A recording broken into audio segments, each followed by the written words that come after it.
있지.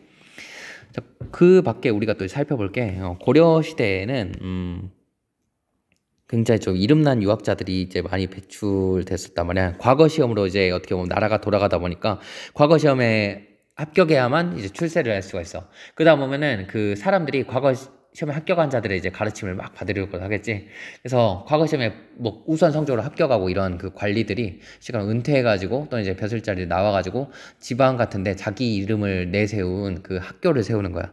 그러다 보니까 그 이름난 유학자들이 세운 그 학교 같은 데는 사람들이 막 과거 시험 얼른 막 합격하고 싶어가지고 그 비법 배우려고 많이 이제 입학을 하겠지. 그러면서 곳곳에다 이제 사학이 이제 설립됐거든. 사학교가.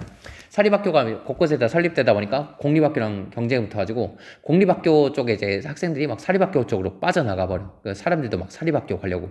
그러다 보니까 공립학교에서 장학금 같은 걸 또 신설하고 그리고 또 학식이 굉장히 높은 옛 관리들을 막 초빙해 와서 사립학교와 경쟁을 붙기도 하는 상황이 벌어지기도 해. 고려 사회에서는.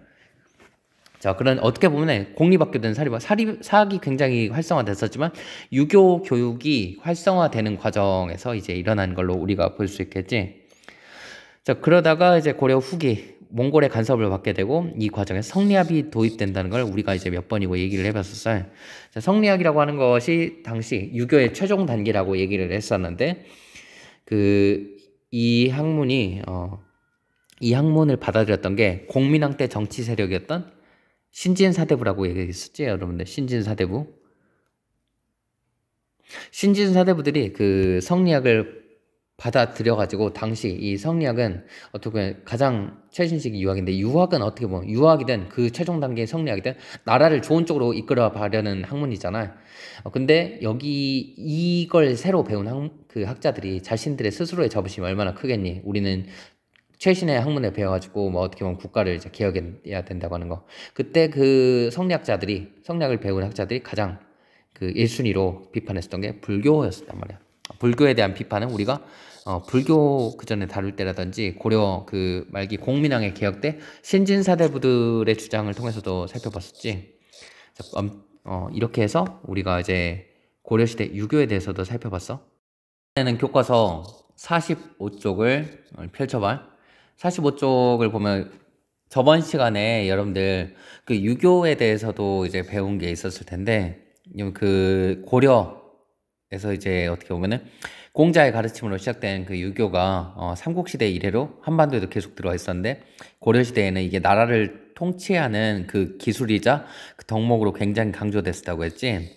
근데 이 유교의 업그레이드 버전으로 유교의 최종 단계라고 할 수 있는 성리학이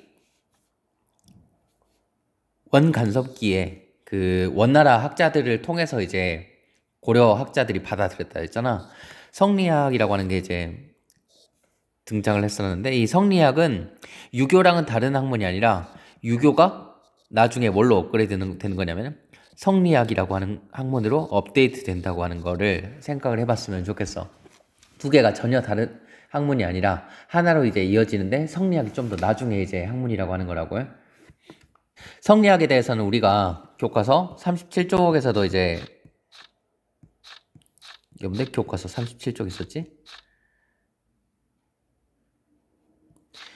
교과서 37쪽에서도 봤지만 이 성리학이 특히 이제 안양이라고 하는 학자가 이제 원나라 학자들과 교류하면서 고려에 전해졌고 이게 이제 들어와서 고려 시대 여러 어떻게 보면은 굉장히 사회적인 문제들을 개혁하는데 큰 목소리를 냈다고 했었는데 그 중에서 이제 성리학이 크게 비판했었던 것이 이제 불교를 적극적으로 비판했었다고 하는 걸 우리가 얘기를 해봤었잖아. 자, 여기 37쪽 내용이었었지. 다시 여러분들 원래 45쪽으로 돌아와 보게.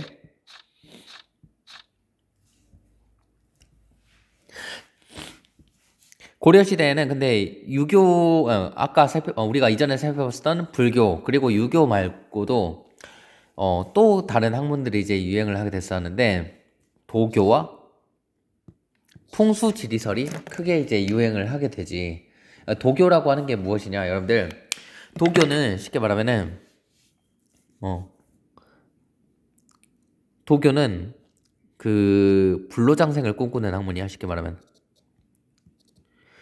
불로장생을 꿈꾸는 학문인데 이것이 그 일종의 종교처럼 됐었고, 고려에서는 이 도교가 굉장히 중시됐었던 게, 불로장생을 또 뭐 모든 사람들이 꿈꿀 수 있죠. 왕의 뭐 어떻게 보면 왕이 이제 뭐 아프지 않고 오래도록 살 수 있는 그런 것들을 꿈꾸잖아. 그러니까 국가 차원에서 이제 그 도교를 이제 믿고, 왕의 이제 뭐 무병장수를 이제 기원했었단 말이야. 자, 그러면서 이제 뭐 도교 사원을 세우고 도교 의례를 지내서 국가의 안녕과 번영을 이제 기원했었던 게 도교의 움직임인데, 자, 봐봐. 도교에서는 쉽게 말하면은 인간이 생명을 지니고 있을 뿐만 아니라 나라에도 이제 수명이라든지 천명이 있다고 믿었어. 그렇기 때문에 이 국가의 수명을 연장시키기 위한 목적으로 고려에서는 이제 도교 사원을 짓고 막 도교 의례를 지내가지고 이 고려라고 하는 나라의 수명을 이제 늘려달라고 하는 것들을 이제 빌었었던 것이지. 도교 살펴봤었고, 그 밖에 이제 풍수지리설이라고 하는 게 있는데, 자, 풍수지리설도 이제 도교랑 비슷하게 뭐 오래 살고 이제 뭐 병 없이 사는 게 이제 목적이지만, 풍수지리설은 그것을 결정하는 게 뭐라고 이제 생각했으냐면은, 도교에서는 뭐 별자리가 그 사람들의 운명을 결정한다고 이제 봤었거든. 근데 풍수지리설은 쉽게 말하면은 바람과 물과 그리고 지리, 쉽게 말하는 지리적 조건이 인간의 운명을 결정한다고 했어. 그게 인간의 운명뿐만 아니라 국가의 운명까지도 결정된다고 해서, 그럼 화를 맞고 복을 구할 수 있는 기후적 조건이나 지리적 조건은 어떤 것들이 있을까 굉장히 중시한 게 풍수지리적인 이제 것이지. 그래서 그 나라가 오래 가고 그 어떻게 보면 백성들과 왕실이 평안하려면은 좋은 땅을 골라가지고 그 나라의 털을 잡아야 된다는 게 이제 풍수지리설의 그 주장이었었는데, 이거와 관련해서 여러분들이 잠깐 그 참고를 해볼 만한 게, 자, 풍수지리를 삼경에 설치하는 데 이제 영향을 미쳤거든. 교과서 32쪽으로 가보자, 여러분들.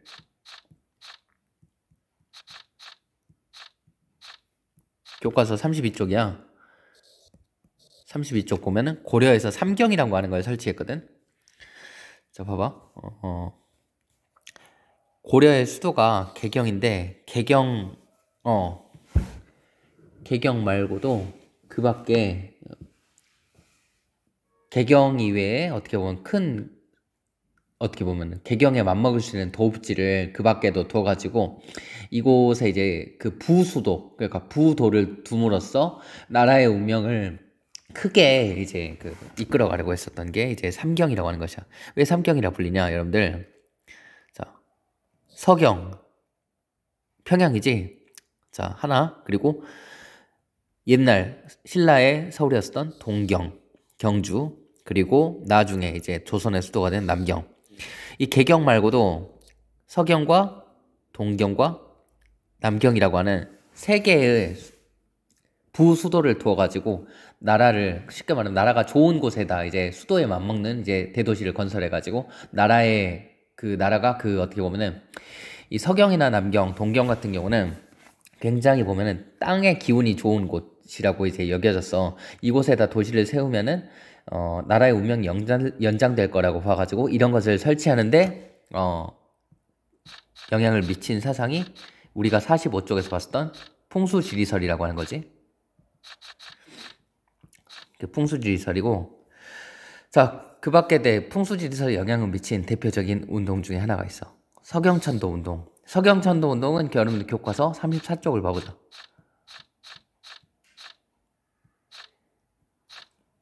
(34쪽에) 풍수지리설을 내세우면서 서경으로 천도를 주장했었던 그 묘청이라고 하는 승려가 알지. 뭐 상상화인데 묘청이 이렇게 생기질 않았겠지. 자, 잠깐만.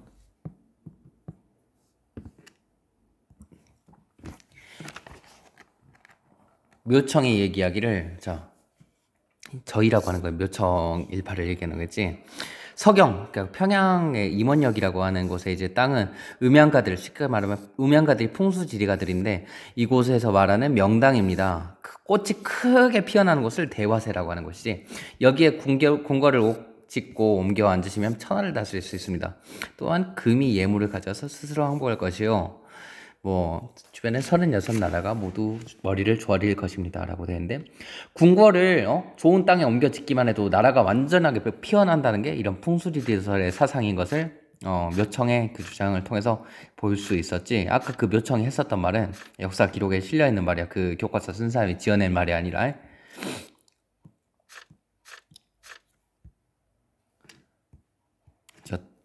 중간에 그 프로그램 닫았다가 다시 이제 키니까 그 밑줄 그어놨었던 것들이 다 날아가 버렸었네. 자, 풍수지리설은 삼경의 설치와 서경천도 운동의 근거가 되기도 했었다는 거. 땅이 좋으니까, 쉽게 말해 서경이, 땅의 기운이 좋으니까 서경으로 옮겨야 된다는 게 그들의 이제 주장했었던 것이지. 자, 다음으로 우리가 역사서에 대해서 이제 살펴보려고 하는데, 어떤 나라든 역사를 이제 굉장히 강조했었단 말이야. 뭐 그거는 현대 왕조 국가가 아닌 그 민주 국가인 대한민국에 와서도 이제 마찬가지인데, 근데 역사책을 이제 뭐 옛날 일들을 또는 이제 지금 일어나는 일들을 기록으로 남기고 그것을 통해서 이제 후세 사람들이 막 보고 막 교훈을 얻을 수 있게 하는 걸 굉장히 이제 중요시했기 때문에 역사 기록을 중시했었는데, 굉장히 안타까운 그 일이지만 교과서에서도 보면은 고려에 대한 내용보다 조선에 대한 내용이 압도적으로 많단 말이야. 대체 왜 그럴까? 자, 고려가 건국 초부터 이제 역사 기록 굉장히 많이 남겼겠지. 근데 자, 거란의 침략으로 나라 초액의 기록이 모두 불타버렸었던 거야. 배울 게 없어진 거지, 쉽게 말하면은. 자, 그 어떻게 된 거니? 그 여러분들 입장에서는 뭐 여러분들 입장에서는 좋다고 생각할 수도 있겠지만, 그 어떻게 보면 인류 역사상 그리고 우리나라 역사상 굉장히 끔찍한 일이지. 역사 기록이 이제 없어졌다는 게. 특히나 이제 쌤 같은 역사 선생님들한테는 역사 기록이 남아있지 않다는 게 굉장히 어떻게 보면 절망 같은 일로 이제 여겨질 수가 있단 말이야. 자, 그 뒤로도 뭐 고려가 실록을 편찬했지만 지금은 전해지지 않는다라고 해. 고려가 그 뒤로 이제 뭐 몽골의 침략을 받기도 하고, 뭐 고려 후기에 그리고 그 전에 무신 정권 같은 게 일어나가지고 막 그 서로 이제 싸우고 막 이런, 고려가 어떻게 알고 보면은 굉장히 전란을 많이 겪었던 나라기 때문에 그래서 기록이 많이 전해지지 않는 것 같아요. 하지만 다행히도 뭐 몇몇 중요한 기록들이 전해지고 있는데, 고려는 여러분들 무신 정권의 기준으로 얘기했었지만 고려 전기와 고려 후기로 나눌 수 있다 했지. 무신 정권을 기준으로 한단 말이야. 자, 그럼 고려 전기의 중요한 이제 역사책이 이제 하나가 편찬이 되는데, 무신 정권 전에 김부식이 이제 쓴 삼국사기라고 하는 이제 책이 있어. 자, 여러분들 세계사 배우는 학생들은 들어봤었겠지만 중국의 역사서 중에 사기라고 하는 역사책이 있지. 이 사기를 모범으로 삼아가지고 김부식이 쓴 역사책이 삼국사기야. 삼국사기니까 어느 나라의 역사를 다뤘을까? 삼국의 역사를 다뤘었겠지. 사기는 뭐 역사 기록이란 뜻이니까. 자, 삼국사기는 그 어떤 책이었냐? 그래서 삼국의 역사책을 다룬 것인데, 그 기전체라고 하는 방식으로 편찬됐어. 기전체가 뭐냐? 자, 그 책에 보면은 책의 항목들이 있어. 책을 분류를 하는데, 책의 목차를 구성할 때 본기와 열전을 중심으로 구성하는 게 기전체라고 해. 자, 본기와 열전이 뭐냐? 본기는 제왕, 쉽게 말하면 왕들에 대한 기록이 본기야. 그리고 열전은 왕이 아닌 다른 인물, 일반 장수라든지 뭐 백성들, 신하들에 대한 기록이 이제 열전에 실려 있는데, 본기와 열전을 중심으로 역사책을 구성했다 해가지고 이것을 기전체라고 이제 부르거든. 그러면 여러분들 삼국사기는 삼국시대의 역사책이니까 온달 같은 인물은 본기와 열전 중에 어디에 실려 있을까요? 온달 장수잖아. 열전에 실려 있겠지. 그러면 고구려를 세운 뭐 동명성왕이라든지 광개토대왕의 이제 기록은 어디에 실려 있을까? 이거는 본기에 실려 있겠지. 본기와 열전을 중심으로 편찬된 역사 기록이 삼국사기인데, 삼국사기는 실제로 그 광개토대왕이나 동명성왕 같은 왕들의 기록뿐만 아니라 온달과 같은 일반인들의 기록도 굉장히 많이 실려 있거든. 그 밖에도 이제 살펴볼 게 삼국사기의 특징 중에 하나야. 삼국사기는 그 김부식이 이제 쓴 건데, 김부식은 문벌 귀족으로, 문벌 귀족이면 여러분들 기본적으로 뭐 자기 집안의 백으로 들어온 그 관리들도 있지만 기본적으로 유교 경전에 대해서 이해가 굉장히 깊단 말이야. 과거 시험에 통과하는 사람들이 많기 때문에 뭐 문벌 귀족들 사이에서도 과거 시험에 합격하지 않은 상태에서 관직을 하게 되면은 그 쉽게 말하면 쪽팔려가지고 나중에서라도 이제 과거 시험에 붙어가지고 이제 과거 시험에 계속 이제 응시를 해. 현직 관리가 과거 시험에 합격을 하면은 거기다가 벼슬을 더해주거든. 그래서 현직 관리들도 과거 시험 치지 않은 뭐 관리들이라면 여러 번 뭐 응시하고 했었지. 자, 김부식은 삼국사기를 쓸 때 당연히 이제 유교를 바탕으로 썼을 거 아니야. 김부식은 유교가 아니야. 불교가 아니라 유교의 학자였단 말이야. 근데 보면은 유교랑 불교랑 사이가 뭐 좋을 때도 있는데 되게 이제 유교 학자들은, 유교를 배운 학자들은 불교를 약간 좀 미신적인 거라든지 믿을 수 없는 해괴한 것이라고 해가지고 좀 까는 경우가 굉장히 많아요. 예를 들어서 유교 같은 경우에는 그 사람의 이제 뭐 신체 발부, 쉽게 말하면 사람의 이제 몸과 뭐 팔다리라든지 그리고 그 머리카락이나 피부 같은 것은 이제 그 부모로부터 물려받은 거라 가지고 쉽게 막 건드려서 안 된다거든. 기본적으로 불교는 어때? 스님들이 머리를 밀잖아. 유교에선 그것도 이제 이해할 수 없는 걸로 이제 보곤 하지. 아무튼 김부식은 유교적 합리주의의 역사관, 유교적으로 쉽게 말하면은 좀 믿을 수 없는, 부처님 나타나가지고 막 그 사람들 구해주고 막 이런 내용보다는 좀 합리적으로, 자기들이 생각에는 합리적으로 세상을 바라보고 역사적 사실을 바라보려고 했어. 역사를 바라보는 눈은 사관이었었는데 김부식이 역사를 바라보는 눈은 유교에 바탕을 하고, 그리고 불교의 어떻게 보면 신비주의적인 것을 거부하는 합리주의적인 그 역사를 보는 눈, 사관을 가지고 있었던 거지. 그걸 우리가 알 수 있는 게 교과서 49쪽에 잠깐 봐보자, 여러분들. 아까 그 편이 45쪽이었지? 지금 우리가 49쪽으로 봐보자. 자, 교과서 49쪽에 보면 김부식이 삼국사기에서 이제 뭐라고 썼는지 봐보자. 신라의 왕씨였던 박씨, 석씨는 모두 아래에서 태어났대. 그리고 김씨는 금으로 된 상자에서 들어가 하늘에서 내려왔다거나 혹은 금수대를 타다고 내려왔다고 하는데, 이는 너무 괴이해서 믿을 수 없으나 세상 사람들은 이것이 사실이라고 한다. 자, 김부식의 말이 뭐야? 세상 사람들은 다 뭐 박씨, 석씨가 아래에서 태어나고 김씨가 뭐 하늘에서 내려왔다, 이거를 세상 사람들 믿지만 자기는 믿겠다는 거야, 안 믿겠다는 거야? 자기는 안 믿겠다는 거지. 이게 바로 유교적 합리주의 사관이라고 하는 거야. 유교의 바탕을 두고 믿을 수 없는 해괴하거나 너무 신비로운 일들은 이거는 사실이 아니다라고 한 그런 그 사상들이 김부식의 이제 생각이었던 것이야. 근데 고려 후기가 되면 어떤 상황이 일어나게 되냐? 일단 무신 정권이 터졌어. 김부식과 같은 이제 인물들, 그 문벌 귀족들이 어떻게 보면 권력을 이제 잃는 경우가 많았고, 새로의 무신들을 중심으로 권력이 짜여지게 됐었지, 고려 후기에는. 자, 이때 그런데 고려 무신 정권 시기 중에서도 최충원의 아들이었던 최우 때는 몽골이 이제 쳐들어오는 상황도 맞이하게 됐잖아요. 자, 그러면서 이제 어떤 식으로 이제 역사가 흘러가게 되냐? 고려 전기에는 우리가 기억할 만한 게 쉽게 말하면 삼국사기 하나라면, 고려 후기에는 누가 등장을 하냐? 어떤 이제 특징이 나타나냐? 단군의 등장이 특징이야. 단군의 등장. 자, 무신정변과 그 몽골의 침략을 거치면서 이제 어떻게 보면은 이제 이런 거야. 무신들 같은 경우는 이전 그 뭐 문벌 귀족들보다는 좀 과거 유교라든지 여기서 좀 자유로울 거 아니야. 이런 사람들은 그 어떻게 보면 그 사고 방식이 뭐 옛날에 혁거세가 뭐 아래에서 태어났을 수도 있지, 뭐 동명왕이 진짜로 뭐 하늘에서 내려왔을 수도 있지, 이렇게 이제 좀 생각을 거치니까 이전에 삼국사기가 쓰여지던 시기보다는 훨씬 더 좀 역사를 조금 자유분방하게 이제 믿었었던 것 같아요. 그리고 또 그 과정에서 몽골이 쳐들어왔었잖아요.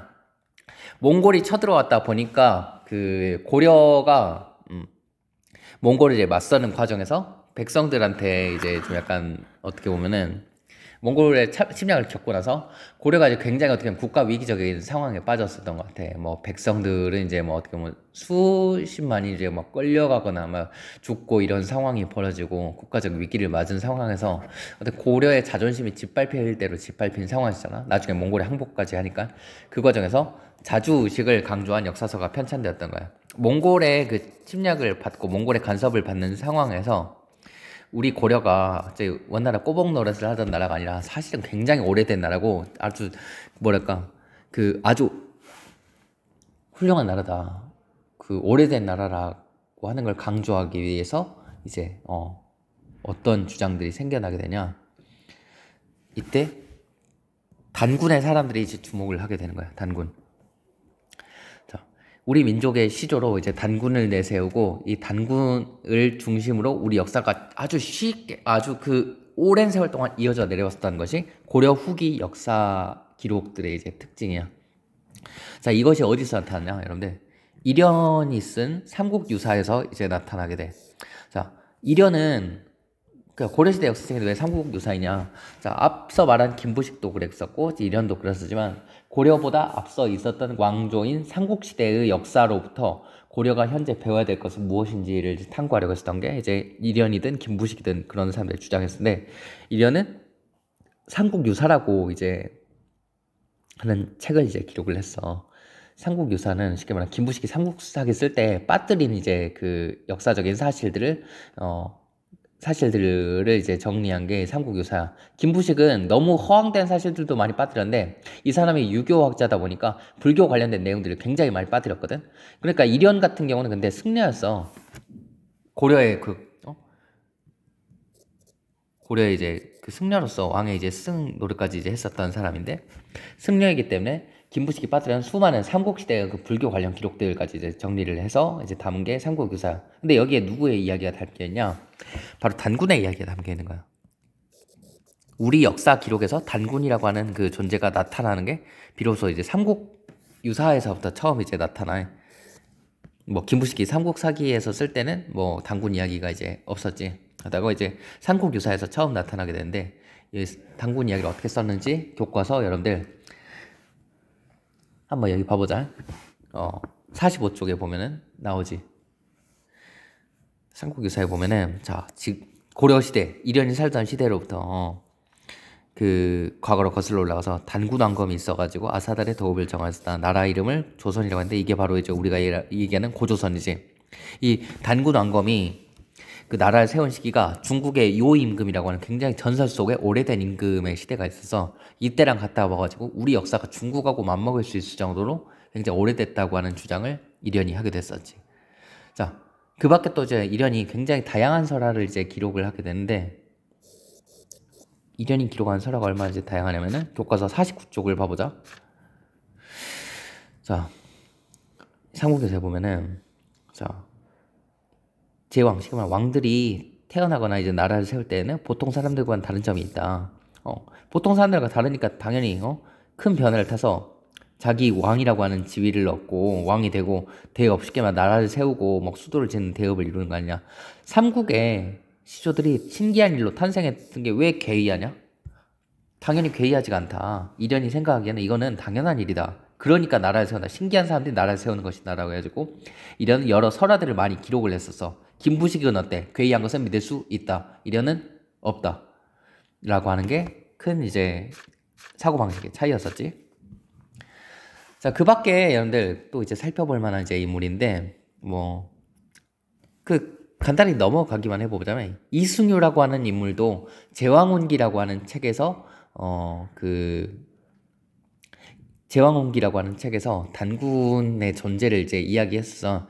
이 삼국유사와 삼국유사와 제왕운기를 우리 역사책에서 가장 오래된 단군에 대한 기록으로 보는데, 쌤, 내가 쓴 책이 하나 있어요, 여러분들. 우리 학교 도서관에 가면 볼 수 있는데, 이 책도 한번, 도서관에서 그냥 빌릴 수 있잖아요, 여러분들. 누구나, 뭐, 빌려가는 애들도 없으니까 경쟁자도 없을 거야. 단군은 정말이라고 하는 책이 있는데, 이게 바로 박용준 선생께서 직접 쓰신 책이지. 아무튼 단군에 대한 이야기들이 굉장히 많이 정리가 되어 있으니까 여러분들 한번 읽어볼 수 있으면 좋을 것 같고, 자, 고려 후기의 역사 특징은 단군의 등장이라고 하는 걸 우리가 얘기를 했었잖아. 근데 그 단군의 특징을 얘기할 때 뭐냐면 단군은 우리 역사의 시조로 봤었잖아. 쉽게 말하면 우리 역사가 아주 오래전부터 정통성을 갖고 쭉 내려왔었고 지금 고려는 쉽게 말하면 단군으로부터 내려오는 그 전통을 이어받은 나라라고 하는 생각이 고려 후기에 생겨났었어. 근데 여기에 또 이제 영향을 주는 게 어떤 것이냐. 고려 후기에 성리학이 들어오게 되는데 성리학이라고 하는 건 뭐냐면은 쉽게 말하면은 그 유교의 최종 버전이라고 했었잖아. 유교의 그 최종 단계가 이제 성리학이라고 했었는데 이 성리학에서는 극도로 사람의 정통성이라든지 국가의 정통성 같은 거를 굉장히 강조해. 그래가지고 뭐 아들 중에서도 큰 아들이 바로 아버지의 그 정통의 필주를 이어받은 것이고 그 뭐 나라도 있자 보면은 뭐 고구려 백제 뭐 삼국 뭐 이 나라들도 있었고 뭐 고려도 있었고 하는데 그 보면은 지금 세워진 왕조가 아주 오래전부터 그 세워진 왕조의 그 정통성과 어떻게 보면은 그 뜻을 이어가는 제대로 된 왕조다. 뭐 나머지는 그렇지 않다라고 하는 그런 정통 의식이 이제 생겨나게 돼. 대의명분을 강조하게 되는데 대의명분이라고 하는 건 쉽게 말하면은 나라가 보면은 그 힘이 약해 다른 나라한테 막 털리거나 막 그 항복하고 할 때도 있잖아. 근데 그것이 어떻게 보면은 그것만으로 이긴 나라가 위대한 것이 아니라 뭐 나라의 위대함이라든지 올바름은 명분 쉽게 말하면은 도덕적인 것으로 이제 결정된다는 거야. 그런 것들을 중시하는 게 대의명분이라고 하는 것인데 자 성리학의 영향을 받아가지고 고려 후기에 성리학 들어왔다 했었지. 그 대의명분과 정통의식을 강조하는 성리학의 영향을 받아가지고 역사서도 그러한 그 경향을 띠게 된다는 걸 여러분들이 좀 알아뒀으면 좋겠어. 이번 시간에는 조선의 성립과 통치체제의 정비 부분 살펴볼 건데 교과서 50쪽부터 51쪽에 걸쳐서 수업을 하려고 해.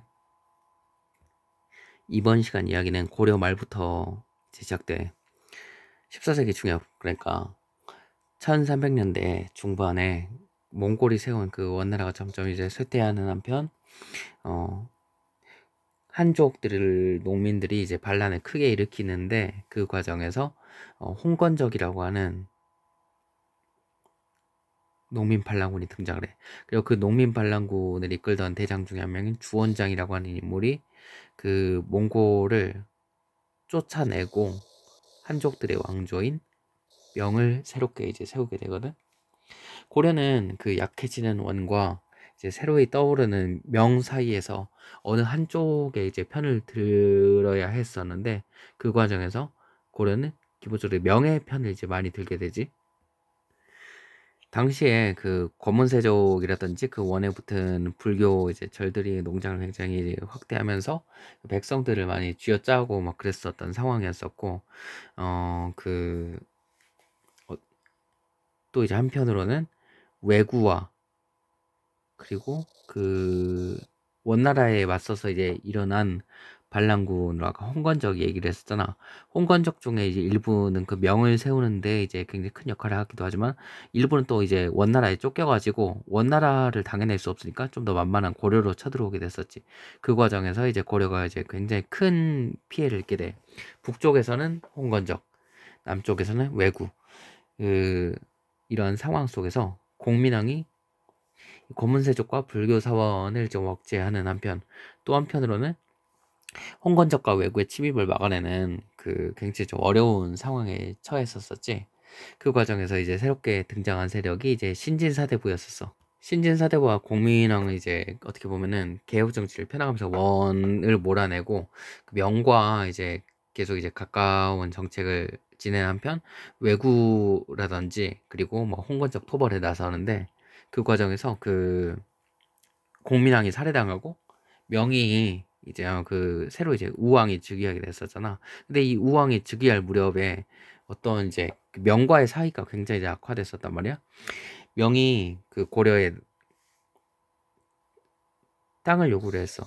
천령 이북의 땅. 쉽게 말하면 한때 그 고려가 옛날에 몽골에 항복했을 때 몽골에 빼앗겼었던 쌍송총관부 그 지역 있잖아.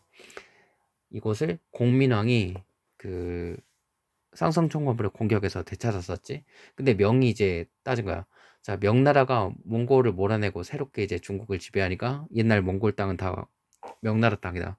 고려는 원나라 땅이었었던 쌍성총건부 지역을 다시 돌려내라라고 요구를 했었고, 여기에 맞서서 이제 당시 고려 권력을 쥐고 있었던 최영과 같은 인물들이 크게 이제 반발하면서 차라리 그럴 거면 명나라를 치겠다라고 하면서 고려가 이 요동정벌에 나서게 되지. 요동정벌의 대장으로 최영이 임명된데, 최영은 자기는 이제 어떻게 보면은 그 고려의 수도였던 개경에 남고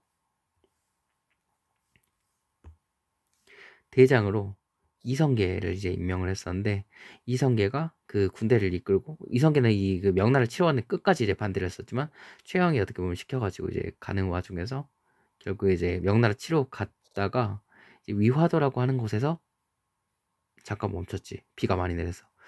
그 이대로 위화도에서 명나라로 넘어가 명나라는 전쟁이고, 이성계는 질 게 뻔하고 죽을 게 뻔하니까 그때 이제 군사를 돌이켜가지고 개경으로 쳐들어가게 돼. 군대를 이끌고 그 최영과 싸워가지고 최영으로부터 이제 승리를 거두게 되는데, 이 사건이 바로 위화도 회군이라고 하는 이 사건이야. 자, 위화도 회군을 통해서 이제 권력을 잡은 건 이성계였었어. 이성계와 이제 신진사대부들이 그동안 공민왕 때부터 이제 계속되었던 정책들을 이제 밀고 가는 거야. 검문 세력들을 이제 어떻게 보면은 권력 이제 떨어뜨리고, 또 이제 새롭게 권력을 차지한 이성계와 신진사대부가 이제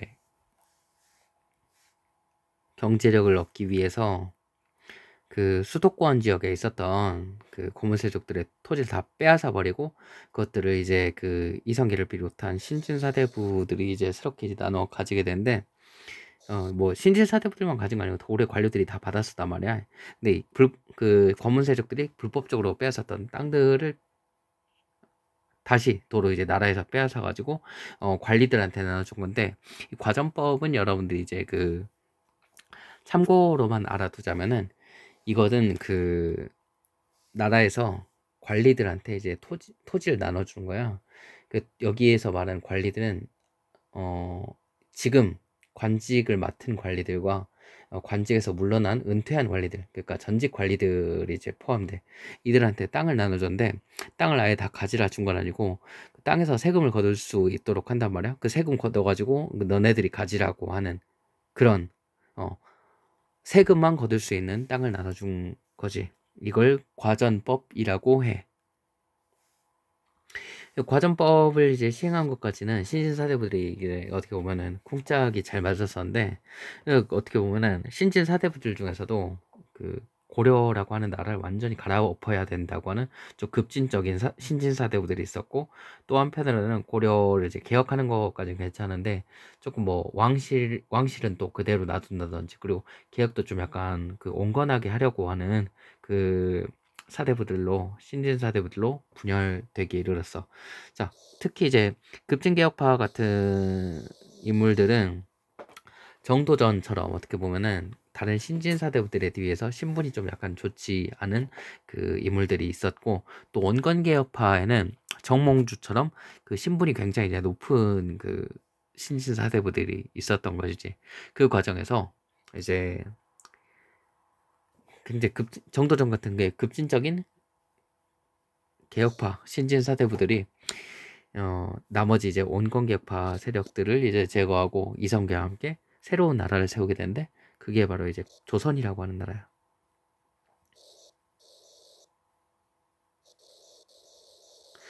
조선은 1392년에 이제 세워졌는데, 여러분들 그 이성계라고 하는 이름하고 1392년하고 좀 약간 그 연결을 시켜보면은, 이성계랑 1392라고 하는 그 단어랑 약간 좀 1391을 좀 약간 중국식으로 여러분들 그 발음해 보면은 이성계라고 하는 이름하고 굉장히 비슷하다고 하는 걸 알 수 있어. 약간 이런 그 암기법을 이용해 가지고 외우는 것도 썩 그렇게 뭐 나쁜 방법은 아닌 것 같아. 자, 그 이성계는 한양으로 이제 어떻게 보면은 그때까지 이제 나라 이름을 조선을 바꾸고 새로운 나라를 세웠잖아. 근데 당시까지 수도는 개경이었단 말이야. 근데 이성계는 이제 그 당시까지 수도였던 왕씨들이 이제 다스리고 있었던 개경을 떠나가지고 새로운 수도를 남쪽에 마련하게 되는데, 고려시대에 남경이라고 불리던 곳이 있어서 이곳이 바로 이제 그 한양이었었는데, 이 한양으로 돕을 옮기게 되지. 그 한양이 오늘날에 어디냐, 여러분들? 서울이지, 서울. 그 서울에 그 조선의 궁궐인 경복궁을 이제 짓게 돼. 경복궁. 경북궁이 아니라 경복궁이야. 경복궁을 건설하지. 자, 경복궁의 이제 모습이 여러분들 교과서 50페이지에 보면 이제 나와 있지. 그 왕이 사는 그 대궐 이름이 경복궁이고, 그 경복궁이 있는 한양을 지키는 그 여러 대문들이 있잖아. 동서남북 대문을 이제 하나씩 이제 만들지. 근데 여러분, 그 이성계는 아까 얘기했다시피 그 혼자서 이제 나라를 세운 게 아니라 여러 그 신진 사대부들, 특히 그 중에서도 급진파 그 신진 사대부들의 추천을 받아가지고 그 왕위에 올랐었단 말이야. 그럼 이 과정에서 여러분들 왕권이 셌다고 봐야 될까, 약했다고 봐야 될까 생각을 할 수가 있는데, 남들의 추대로 왕이 된 사람이 우리 역사 교과서에서 배울 땐 되게 힘이 약한 경우가 많아. 자, 우리가 앞서 봤었던 내용을 이제 다시 한번 이제 내용을 정리해보자. 위화도 해군으로 이성계가 이제 권력을 잡은 다음에 이제 그 어떻게 보면 고문세족들의 토지를 빼앗아서 전직 관리들과 현직 관리들한테 토지를 나눠줬었던. 근데 그냥 토지를 땅 가져라 준 게 아니라 토지에서 세금만 거둘 수 있게 했었지. 자, 토지에서 세금만 거둘 수 있는 그 땅들을 나눠준 고려시대 고려 말 이성계 개혁이 과전법이었다는 거냐. 근데 이 과전법 시행 이후에 신진사대부가 급진파와 온건개혁파로 갈라서게 되었었고, 그 과정에서 급진파 신진사대부들이 온건파 신진사대부들을 제거하고 이성계와 함께 이제 조선을 건국하게 됐었는데, 조선이 새로 수도로 옮긴 곳이 한양이었었지. 한양에 새롭게 세운 그 궁전 이름이 경복궁이었다고 했었지. 경복궁. 자,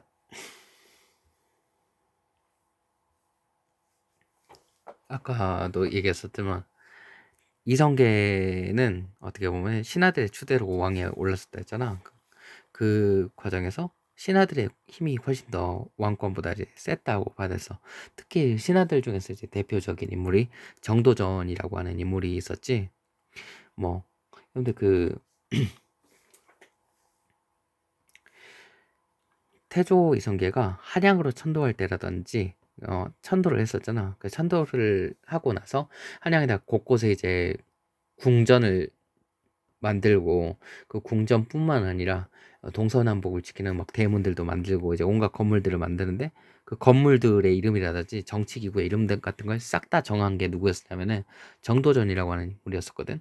그 정도전이 했었던 이제 역할이라든지 비중 같은 걸 보면은 굉장히 이제 얼마나 그 사람이 영향을 크게 미쳤는지 알 수가 있겠지. 궁궐이라든지 이런 이름을 왕이 지은 게 아니라 정도전이 이제 다 지었단 말이야. 어떻게 보면은 정도전 그 밖에도 이제 어떤 얘기를 했었냐면은, 왕은 똑똑할 수도 있고 멍청할 수도 있는데, 맞아, 멍청한 왕이 되더라도, 멍청한 사람이 왕이 되더라도 그 나라가 잘 굴러갈 수 있으면 신하들이 잘 보살펴야 된다. 신하들 중에서 그 가장 그 높은 자리에 있는 재상, 가장 높은 신하를 이제 재상이라고 하지. 재상이 어떻게 보면 신하들 중에, 신하들은 총명할 것이고 뭐 과거 시험 다 붙어서 올 것이니까, 그리고 그 신하들 중에서 가장 총명한 사람이 재상이 될 것이니까, 재상이 중심이 돼서 똑똑한 왕이든 보통 왕이든 멍청한 왕이든 누구나 이제 누가 왕이 되든 나라가 잘 돌아갈 수 있도록 해야 된다라고 하는 주장을 펼쳤어. 결국에는 정도전 당시 재상이었는데, 지와 같은 재상이 이제 지와 같은 재상을 중심으로 정치가 돌아가야 된다고 봤었지. 조선 같은 건 이제 조선은 신진 사대부들, 그 중에서도 이제 급진파 개혁 사대부들이 이제 세운 나라잖아. 이 신진 사대부들은 애초에 이제 불교에 굉장히 비판적이었단 말이야.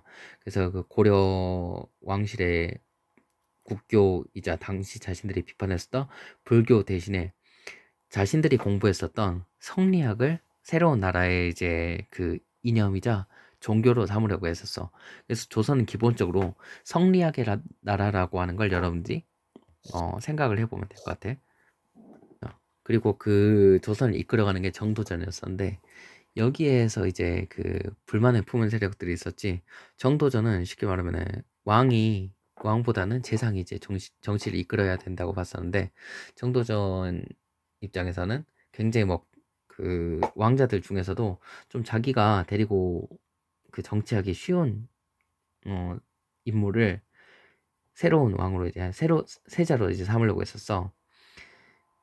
그 중에서도 이제 태조 이성계의 가장 그 어린 아들이었던 이방석을 세자로 삼았는데 여기에 대해서 반발을 일으켰었던 게 태종 이방원이라고 하는 인물이지. 태종 이방원은 뭐 그 과거 시험에도 붙을 정도로 굉장히 이제 명석했었고 또 한편으로는 이성계를 도와가지고 고려를 무너뜨리고 조선을 세우는데 굉장히 큰 역할을 하기도 했었어. 근데 그 정도전이 자기를 제쳐두고 그 가장 어린 그 막내를 왕위에 앉히려고 하니까 태종은 이제 정도전을 이제 몰아내고 이제 어떻게 보면 거기 세자 자리를 빼앗다시피 해서 이제 결국에는 이제 조선의 3대 왕에 이루게 돼. 이방원이 바로 조선의 이제 태종이야. 태종은 그 어떻게 보면 재상 중심의 정치를 꿈꿨던 쉽게 말하면 신하의 힘을 신권을 강조했었던 정도전을 죽이고 왕이 된 사람이잖아. 그 자신에게 그 반대하는 세력들을 죽일 정도로 굉장히 무시무시한 좀 인물이었었는데 태종 때는 어 태종은 그리고 자기가 왕이 된 뒤에는 자기를 왕으로 만들어 주었었던 또 다른 이제 그 공신들이 있을 거 아니야. 이 공신 세력들까지도 이제 제거를 했었어. 태종 때는 왕권이 어땠을 거 아니. 뭐 공신 제거 나오고 막 그러면은 그 기본적으로 왕권이 굉장히 센 왕으로 나오지. 그걸 잘 보여주는 게 태종 때 실시했었던 육조 직계제라고 하는 제도야. 자, 육조 직계제가 뭐냐? 조선의 정치 기구로는 왕이 있는데 왕 밑에 이제 재상들이 다스리는 재상들 왕 밑에 있는 가장 높은 신하들을 재상이라고 했었지. 이 재상들이 어디에 모여 있었냐면은 의정부에 모여 있어. 의정부에 있는 재상들을 영의정, 좌의정, 우의정이라고 해서 그 그리고 그들이 모여 있는 곳이라 해서 의정부라고 이제 불렸었지. 그리고 의정부에서는 그 보면 의정부에서 나라의 중요한 일들을 이제 결정을 하고 그것들을 결정된 내용을 각각의 이제 그 각각의 일을 맡은 기구들에 내려보내게 되는데 그것을 육조라고 했어. 예를 들어서 뭐 관리의 선발이라든지 그리고 그 밖에 이제 뭐 관리를 승진시키거나 파면시키거나 뭐 어디 그 다른 지역으로 보내는 것 등등은 이조에서 관리를 하고 호조에서는 경제적인 문제를 이제 관리를 써요. 예를 들어 이호, 예병, 형, 공조 6가지가 있는데 뭐 각자 어떤 각 조에서 뭔 역할을 했는지 뭐 그 외우면 머리 터지니까 간단하게 이제 설명만 들을 수 있도록 해봐. 호조는 쉽게 말해 경제 문제를 담당했어. 그 백성들의 호구 조사 같은 걸 하고 백성들이 갖고 있는 땅을 조사해서 거기서 세금을 얻는 역할 그게 호조. 예조는 어떤 걸 했었냐면 의례를 이제 담당했었는데 의례는 그냥 지금 국가에서 제사 지내고 하는 것뿐만 아니라 교육도 포함이 돼 있었고 그 밖에 그 주변 나라를 예의로서 이제 섬기거나 그 관계를 맺는 것도 포함되어 있었기 때문에 예조에서 외교를 담당하기도 했었지. 병조는 뭐 쉽지. 군사 병사 문제를 다루는 거. 형조는 형벌 문제를 다루는 것이고 공조는 나라의 사업이라든지 그 나라의 공사라든지 그런 것들 그리고 그 나라에서 이제 뭐 저수지라든지 그런 것들을 다루는 것 뭐 그리고 그런 것들이 이제 공조에서 담당을 했었는데 우리가 이제 이 시간에 살펴볼 뭐 중요한 조직들이 의정부와 육조와 같은 것들이 있었어. 조선은 의정부와 육조를 중심으로 이제 운영됐었다는 거야. 자, 근데 보면은 여기서 아까 재상이 있었던 곳이 의정부라고 했었지. 자, 의정부 그 어떻게 보면은 왕의 명령이 왕이 뭐 명령을 한다고 다 이루어지는 게 아니라 항상 뭘 거쳤어야 되냐면은 그 의정부를 거쳐 가지고 이제 그 나라의 이제 일들이 집행이 됐었던 거지. 자, 예를 들어서 한번 여러분들 51쪽에 지금 여기가 51쪽이야. 51쪽에 이 표를 한번 봐보자. 6조에서 어떤 나라에 무슨 일이 있잖아. 그래서 각각의 이제 조들이 있는데 각 부서에서 자기 그 부서에 맞는 그 일을 뭐 이런 일이 생겼습니다라고 왕에게 이제 보고를 하겠지. 자, 왕에게 보고를 했어. 그러면은 음, 여기에 대해서 어떻게 이제 이루어지게 되냐? 자, 여러분 오른쪽 그림을 보자. 6조에서 어떤 일이 생겼습니다라고 이제 그 위에 보고를 하잖아. 그럼 왕한테 바로 보고를 하는 게 아니라 재상들이 모여는 의정부에 이제 보고를 해. 의정부에서는 그거 가지고 여기서 왕에게는 이거 정도만 이거는 보고하고 이거는 보고할 필요 없어 하면서 의정부에서 6조에서 건의한 내용 중에 일부를 줄이거나 아니면은 자기들이 내용을 덧붙여 가지고 왕에게 이제 보고를 건의를 한단 말이야. 왕에게 그래서 이 중에서 받아들일 수 있는 거를 왕이 알았다 하면서 의정부에 내려주면은 의정부에서는 왕이 오케이 한 것만 가지고 이제 6조에다 명령을 내리게 되는데, 자, 항상 나란 일을 처리할 때 왕이 누구를 거쳐야 되니? 의정부를 거쳐야 되지. 이게 바로 조선이 그 건국됐을 때 그 나라를 다스리는 방식으로 의정부 서사제라고 하는 것이었어. 근데 태종은 이것을 이 의정부 서사제 대신에 육조 직계제를 선택하게 되지. 육조 직계제가 무엇이냐, 여러분들 봐봐. 육조에서 그래서 나라에 무슨 일이 생기면 이거를 왕한테 직접 바로 보고를 하는 거야. 직계를 하는, 직접 이제 그 아뢰는 거야. 그럼 왕이 여기에 대해서 명령을 내리는데 의정부를 거치지 않고 바로 그 육조에다 명령을 내린 거야. 의정부는 있으나 마나가 돼버리는 거지. 자, 재상의 힘이 세지니 약해지니? 재상의 힘이 약해지지. 육조 직계제 때는. 그리고 왕의 힘이, 자, 재상의 힘이 약해지면 왕의 힘이 어떻게 되니? 왕의 힘이 세지겠지. 자, 그래서 그 태종 때는 굉장히 왕을 중심으로 이제 정치가 돌아갔다고 이제 보게 돼.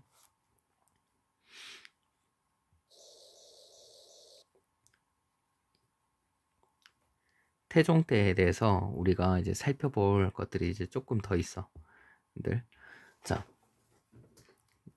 이것들도 교과서엔 없는 내용이지만 수업 시간에 다루니까 이것도 반드시 같이 이제 여러분들 살펴볼 수 있도록 하자. 자, 이방원이 이제 왕이 됐는데 이 사람이 조선의 3대 왕이 태종이라고 했었지. 자, 태종 같은 경우에는 그 왕권 재상들을 쉽게 말해 때려잡고 왕권을 굉장히 강화했었던 왕이라 했었잖아. 교과서에 육조직계제에 대해서 이제 얘기를 했었지. 육조가 그 의정부를 거치지 않고 재상들을 거치지 않고 왕에게 바로 보고를 하는 게 육조직계제라고 했었어. 자, 그 밖에도 이제 우리가 이제 살펴볼 것들이 있는데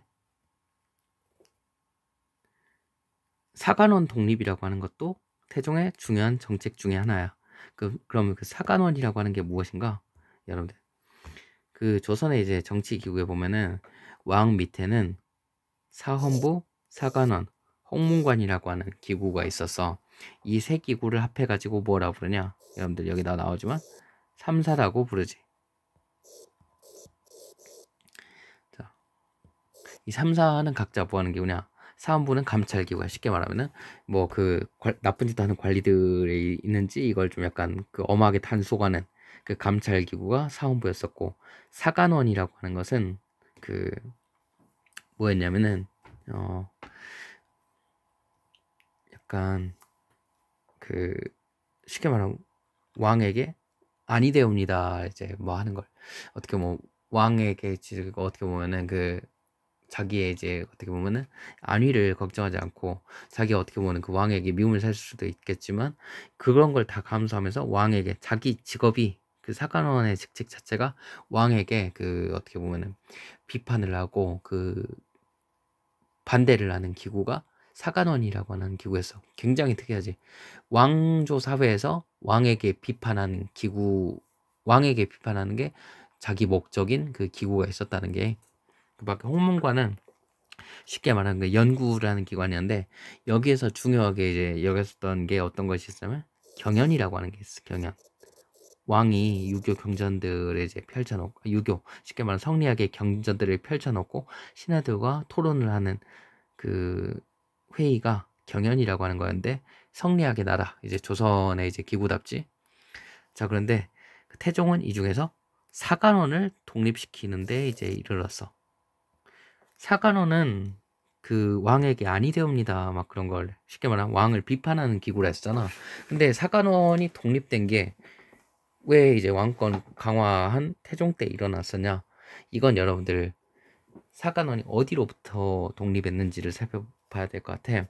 사관원은 원래 이제 재상들의 이제 간섭을 받았었단 말이야.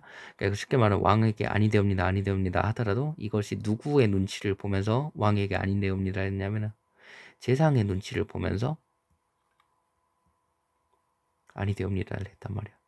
근데 그 태종 같은 경우에는 사관원을 재상들로부터 이제 독립을 시켰어. 쉽게 말하면 사관원이 그래 왕에게 비판은 계속하지만 재상들의 눈치를 보지 않을 수 있게 된 거야. 왕을 비판하는 그 역할은 계속 담당하더라도 재상들이 사관원에 미칠 수 있는 영향은 이전보다 훨씬 더 약화된 게 태종 때의 일이었었지. 이 점도 중요한 개혁 중에 하나라고 할 수 있어. 그 밖에 또 태종의 그 역할 중에 하나로 사병을 폐지했다는 게 있어. 자, 이방원이 그 정도전이라든지 그 밖에 다른 왕자들을 죽이거나 제치고 왕이 될 수 있었던 데는 이방원이 개인적으로 거느리게 될 수 있었던 그 사병들, 개인의 군대가 이제 큰 역할을 했었단 말이야. 근데 이방원이 자기가 권력을 잡고 난 다음에는 그 어떻게 이제 사람들이 권력을 일으킬지 아주 잘 알게 됐었겠지. 사병들을 데리고 있으니까 이게 막 자기도 그걸로 권력을 잡았지만 누구든지 사병을 데리고 있으면 권력을 차지할 수 있잖아. 그래서 태종 이방원은 그 각 왕족들과 그리고 이제 관리들이 데리고 있었던 사병들을 다 이제 없애고 얘네들을 국가 군대로 이제 만들었어. 이걸 사병 폐지 또는 혁파라고 부르지. 그 밖에 또 이제 살펴볼 게 있는데 어, 태조 이성계 때만 해도 고려가 이제 무너진 지 얼마 되지 않은 상황이었단 말이야. 특히 이제 태조 이후에도 그 어떻게 보면 태조 이성계가 나라를 세운 이후에도 막 그 태종 이방원이 어떻게 보면 막 그 왕자였었잖아. 왕자가 돼가지고 이제 자기가 나중에 이제 세자가 됐는데 방해한 세력들을 하나씩 막 쳐 죽이고 했었지. 이런 걸 왕자의 난이라고 해. 그 왕자의 난 뭐 그 와중에 사회도 굉장히 혼란스럽고 했었잖아. 시간은 백성들을 이제 충분히 이제 뭐 그 조사하고 할 만한 그런 겨를이 없었다고 이제 보여져. 근데 이제 태종 이방원이 이제 왕이 오르고 나서는 이제 세금을 거두고 하는 문제도 있어서 그 이제 철저하게 백성들로부터 세금을 거둘 준비를 하게 되는데 그 중 하나가 양전 사업의 이제 실시야. 양전 사업이라고 하는 거는 쉽게 말하면 나라에서 이제 그 백성들이 갖고 있는 토지를 싹 다 이제 조사해. 토지를 조사해서 뭐 할까? 토지 대장을 만들어지, 토지 문서를 만들어주고, 이 땅 네 거 이제 인정을 해준 대신 그 토지로부터 세금을 거두는 게 이제 양전 사업이야. 자, 그리고 만약에 주인이 없는 땅으로 확인됐었거나 뭐 부당하게 취득한 땅들이 이제 발견됐을 경우에 이것들을 몰수해서 나라의 땅으로 삼지. 자, 양전 사업이 세금을 거두는 것뿐만 아니라 나라의 땅을 넓히는데도 굉장히 큰 역할을 하게 되는데 태종 때 일어났었던 거야. 그 밖에도 이제 백성들을 이제 백성들의 호구 조사를 해. 이 집에 누가 살고 얘가 몇 살이고 이제 그 세금을 내는 남자가 몇 명이고 이런 것들 싹 다 조사한 다음에 특히 이제 성인 남성들한테 양반부터 그 평민 그리고 천민들까지 모두 이제 호패를 차도록 한대. 쉽게 말하면 신분증이야. 신분에 따라서 그 호패에 그 쓰여진 내용이나 약간 호패의 재질은 달랐었지만 어떤 전 국민 중에 성인 남자들 싹 다 조사해가지고 이걸 차게 했었다는 거는 어떤 효과를 거뒀을까? 자, 호패 나눠준 거 그거 자체가 중요한 게 아니라 호패를 나눠줬다는 거는 전 국민에 대한 그 인구 조사가 이제 끝났다는 것이고 그 인구 조사를 바탕으로 그 성인 남자들한테 세금을 매기고 또 한편으로는 그 군대에 보낼 수 있게 됐다는 게 중요하겠지?